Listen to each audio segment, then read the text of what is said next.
Hey everybody, it's Glenn, back in this video with a new episode of Action Figure Evolution featuring Wolverine. You know how these work. We take a look at the various action figure incarnations of one particular character, so take a break for 10 minutes and let's get our toy talk on. This won't be an all-inclusive retrospective featuring every Wolverine action figure ever made, because there are 100 bazillion gazillion of them, and as much as you guys like to picture me living in a toy museum surrounded by every action figure ever made, I don't. Instead, I've spent the last few months tracking down Wolverine action figures with the keen senses of the man himself to provide a feast for the eyes that would satisfy even the appetite of the blob. As a result, I've assembled the good, the bad, and the ugly. Yet of all of them, only one could be the very first Wolverine action figure ever made. Bring it on! And that honour goes to Marvel superhero Secret Wars Wolverine from way back in 1984. To show you just how long ago that was, it was made by Mattel. Since then, they've become much better known as the longtime makers of action figures based on Marvel's rival DC Comics. Secret Wars was a 3 3/4 inch series of figures. Sure, he might not be much to look at, but in historical significance, he towers as tall as Galactus. Not just as the first Wolverine figure, but also because it was Marvel's first big foray into a merchandising campaign, taking in not only action figures, but also sticker albums, lunchboxes, bed sheets, kitchen sinks. Well, maybe not kitchen sinks, but you get my point. Not to forget the accompanying comic limited series, which pitted Marvel's greatest heroes against their most dastardly villains in a gigantic battle. Of course, now those kind of battles happen every week in every Marvel comic, so it's hard to get perspective on just how monumental Secret Wars was. Just take my word for it, it was my first exposure to Marvel. It blew my 8-year-old mind, and here I am, all these years later, still immersing myself in all things Marvel. Back to the figure, and solidly in the mold of Star Wars action figures, it features just 5 points of articulation, which was all that was expected back then, and you might be wondering, where are his claws? Well, these came as accessories, gauntlets that pop on at the wrist, but it's certainly not the popping of claws that the character has made us so familiar with. I can cut through anything.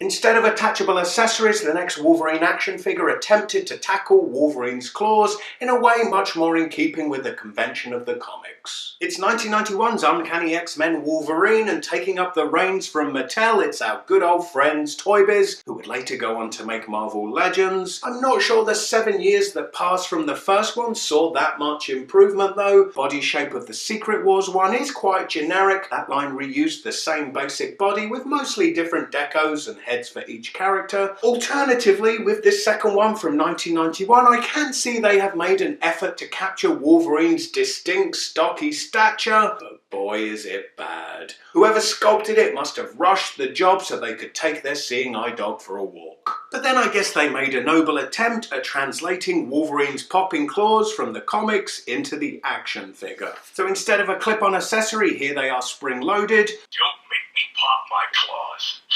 You can slide them back and latch them in for a retracted look, kind of. Then he comes with his mask, which clips on over his head. It's good they tried to give a 2-in-1 with this figure, unmasked and masked, and I probably shouldn't knock the chance to cover up this ugly face sculpt, but ultimately the mask makes him look like Wolverine is cosplaying as himself, and not particularly well. Pot calling the kettle black, I know. So after a 7-year wait for our second Wolverine, we would only have to wait for the following year for 1992's Wolverine. And the first classic yellow tiger stripe costume won. In my opinion, it represents a bit of a leap from the year before, with it embodying a much better comic book dynamic. For an accessory, he comes with a video camera looking gun, and personally I've never liked Wolverine with guns because the dude is a living weapon. For Pete's sake, he's got indestructible adamantium claws. And talking of those claws, they are spring-loaded, popping in and out, plus the figure has a back button with which you can twist Wolverine to recreate the action from the comics. Eat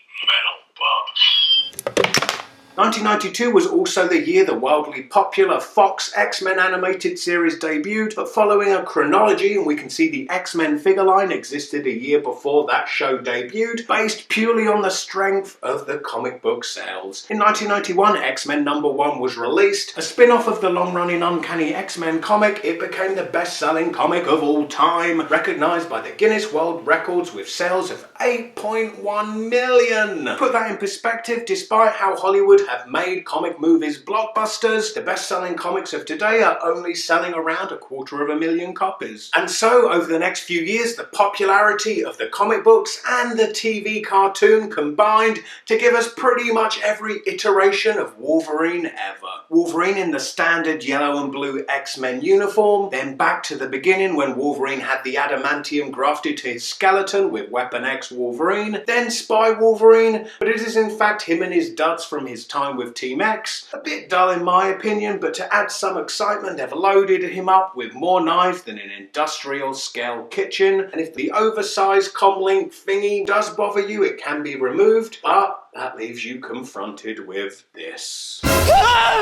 Now, Robot Wolverine. Technically not Wolverine at all, but a character called Albert, whose name you can see tucked away there in brackets behind the figure's feet, and no doubt tucked away because the name Albert doesn't catch kids' attention the way Robot Wolverine does. Reading from the card back, created by the villainous Reavers to be an exact duplicate of the X-Men's Wolverine. As we take a close look at the figure, and you might scoff that the card back said exact duplicate of Wolverine because this walking junk pile sure ain't that. But this appearance is explained by Albert constantly rebuilding himself from whatever materials he found around him. So I assume for the handcuffs implanted in his chest, he'd either at some point found himself in a police station or sex dungeon. And as we look at the head, the hair is unmistakably Wolverine, yet the face is more Terminator. And it's that combo that likely got an action figure greenlit of a character who you don't need two hands to count his appearance in the comics. Squeeze Albert's legs and his arms fly off, snap in his robotic arms, which ups him being a duplicate of Wolverine a smidge because at least these ones have claws.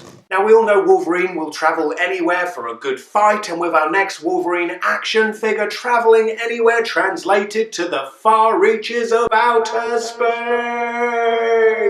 The card back reads, Wolverine's space armour protects him from the hostile conditions of deep space, and somehow it does that without even covering his entire body. And after taking him to space and transforming him into a robot, with the next release, Toy Biz went back to basics with the much more pedestrian street clothes Wolverine, and you know a character has made it when they don't even need a flashy superhero costume to sell them. I'm the best there is at what I do.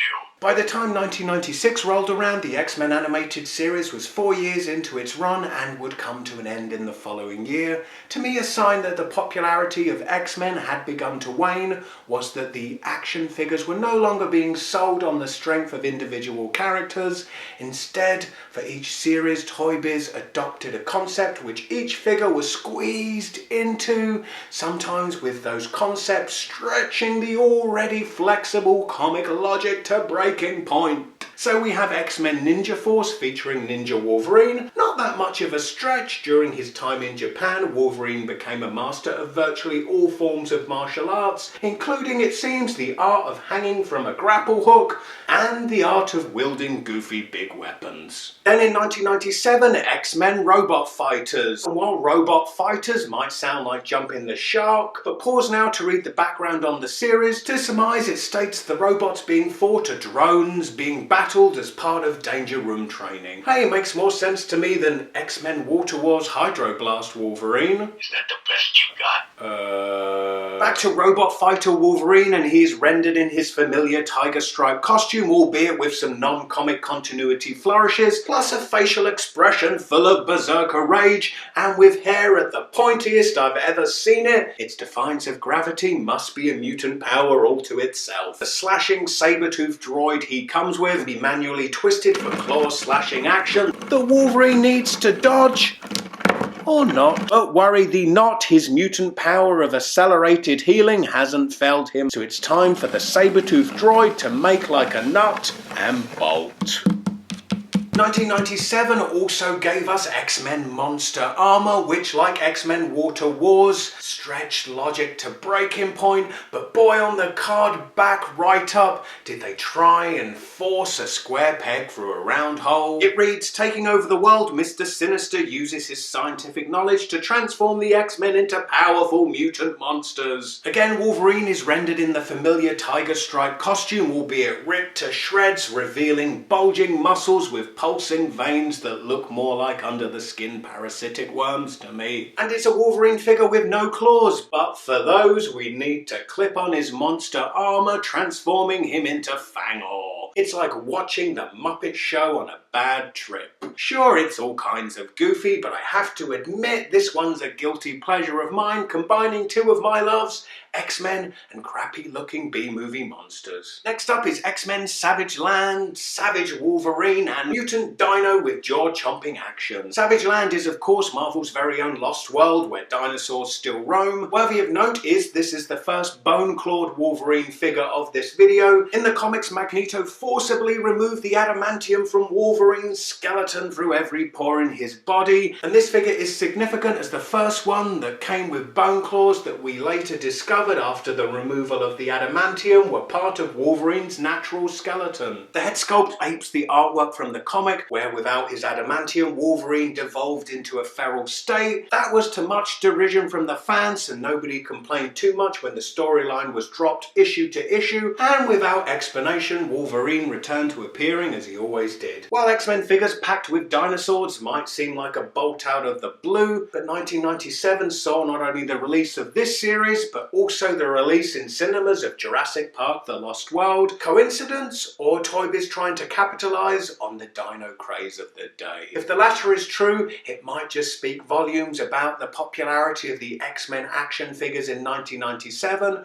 who were, for the first time in 5 years, without the TV cartoon to bolster them. Kids moved on to the next big thing, and Toy Biz pursued the collector market with X-Men Onslaught Wolverine Unleashed. Significant as over the coming years Toy Biz would become more collector friendly, but at this point, as collector as this figure got was having the word printed on the packaging. A weird dalliance into rooted arm hair and Wolverine sporting a bandana mask, as he did briefly in the comics at the time, makes this less a collector figure and more just an oddity. Yet for the first time the scale got bumped from 5" to 6", the scale that Toy Biz ran with for years to come. And it's those years we'll focus on in part 2 as the X-Men go from comics and cartoons to the big screen. In the meantime, why not click the video on the right to check out an action figure evolution featuring the X-Men's greatest nemesis, Magneto. And to be sure to keep the evolution videos coming, give this video a big thumbs up and subscribe for more. Hope to see you next time. Bye.